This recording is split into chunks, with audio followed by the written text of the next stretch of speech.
मुख्यमंत्री हेमंत सोरेन ने शहीद सोबरन मांझी के 64वीं शहादत दिवस पर रामगढ़ जिले के गोला प्रखंड स्थित शहीद स्थल पर माल्यार्पण किया, श्रद्धांजलि। इस दौरान सीएम ने लाभुकों को परिसंपत्ति का वितरण किया। मुख्यमंत्री ने लोगों से कहा कि आपके अधिकार, आपकी सरकार, आपके द्वार अभियान से जुड़कर राज्य के विकास में सहभागी बने। सरकार की योजनाओं और कार्य को जन जन तक पहुंचाना हमारी प्रतिबद्धता है। इसके अलावा सार्वभौमिक पेंशन योजना के माध्यम से सभी योग्य जरूरतमंदों को पेंशन मिलेगी। सखी मंडलों द्वारा निर्मित उत्पादों को व्यावसायिक रूप देने का प्रयास किया जा रहा है।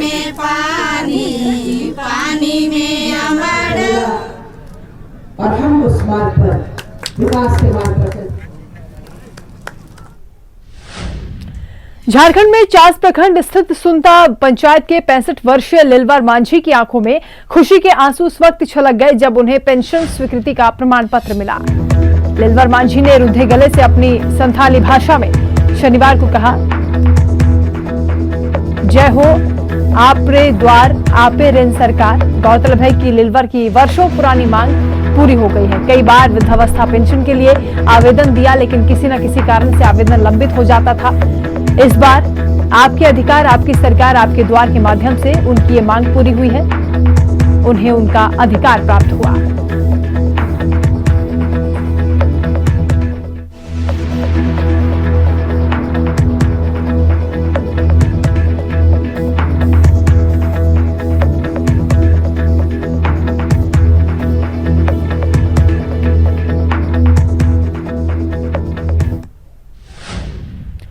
केंद्रीय ग्रामीण विकास सचिव सिन्हा ने वीडियो कॉन्फ्रेंसिंग के जरिए राज्य के सभी उपायुक्तों और ग्रामीण विकास अधिकारियों के साथ समीक्षा बैठक की है। केंद्र सचिव ने सभी अधिकारियों को निर्देश दिए हैं कि सभी आवास को वर्तमान वित्तीय वर्ष में ही पूर्ण किया जाए। केंद्र सचिव ने मनरेगा योजना की भी तारीफ की और कहा कि इसका काम बेहतर हो रहा है। ऐसे में सभी उपायुक्त प्रधानमंत्री आवास योजना के भी क्रियान्वयन में तेजी लाएं। केंद्र सचिव ने भी कहा कि वित्त वर्ष 2016 से 21 के बीच जो आवास स्वीकृत नहीं हुए हैं उन्हें हर हाल में दिसंबर 2021 तक स्वीकृत किया जाए।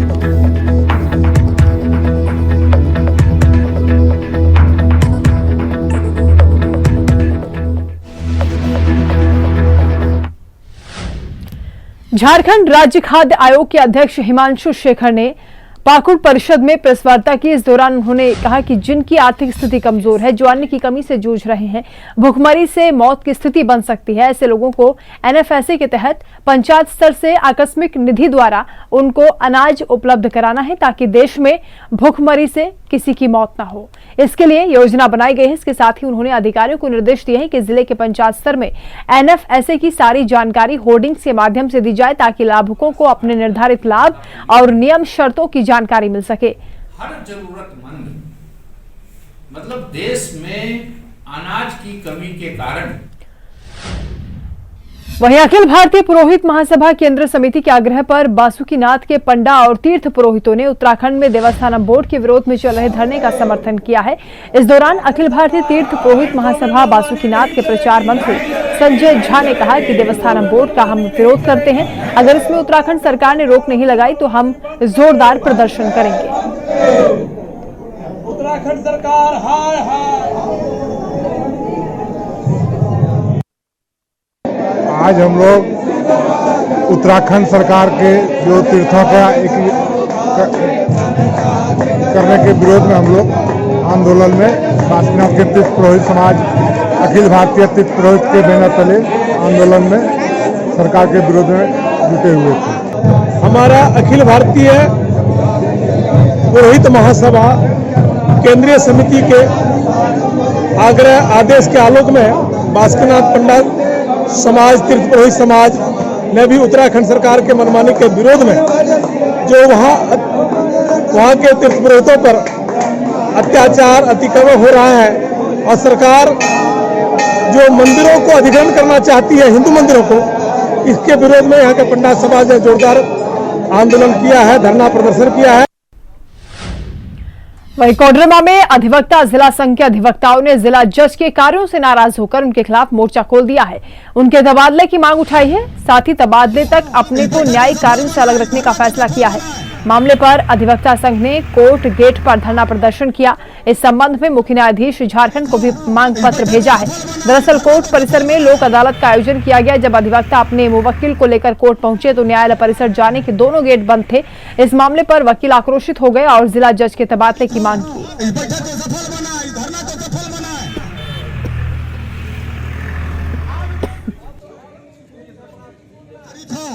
बैठक को सफल बनाए, धरना को सफल बनाए।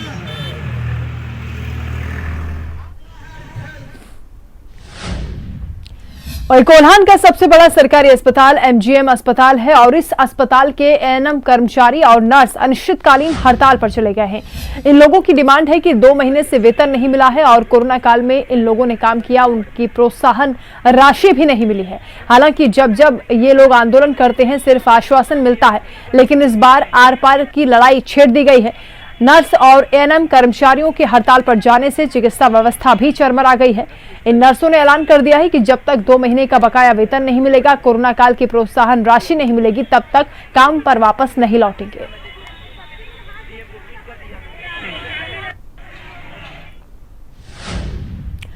देवघर सदर अस्पताल में कोविड से बचाव के लिए 12 बेड वाला बच्चों का आईसीयू वार्ड बनकर तैयार हो गया है। इंडियन ऑयल कॉर्पोरेशन लिमिटेड की ओर से बने आईसीयू के लिए 12 बेड और 5 ऑक्सीजन कंसंट्रेटर दिए गए हैं। इस मौके पर सिविल सर्जन ने कहा कि ऑक्सीजन युक्त 12 बेड और 5 ऑक्सीजन कंसंट्रेटर देवघर सदर अस्पताल को मिला है। देवघर डीसी के आग्रह पर इंडियन ऑयल की ओर से यह प्रदान किया गया है। इसके अलावा आईओसीएल के पदाधिकारियों ने कहा कि इस उपकरण के लग जाने से सुव्यवस्थित बेड की व्यवस्था होगी और बच्चों के लिए बनाए गए इस आईसीयू वार्ड में सभी तरह की सुविधाएं मिलेंगी। इससे दूर दराज के इलाकों से आने वाले गरीब बच्चों को भी सहूलियत होगी।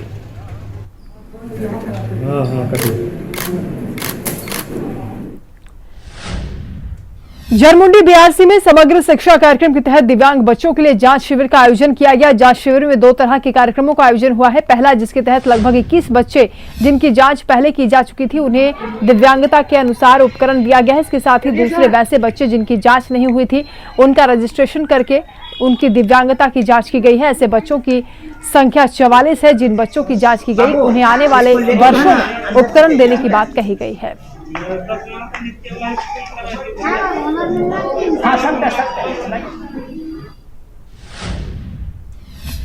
झारखंड 19 बटालियन एनसीसी रांची के अधिकारियों की ओर से सदर अस्पताल रांची में रक्तदान शिविर का आयोजन किया गया। इस रक्तदान शिविर में डॉक्टर श्यामा प्रसाद मुखर्जी विश्वविद्यालय के 150 एनसीसी कैडेट्स ने हिस्सा लिया है, जिसमें कर्नल एच के पाठक और 60 कैडेट्स ने रक्तदान किया।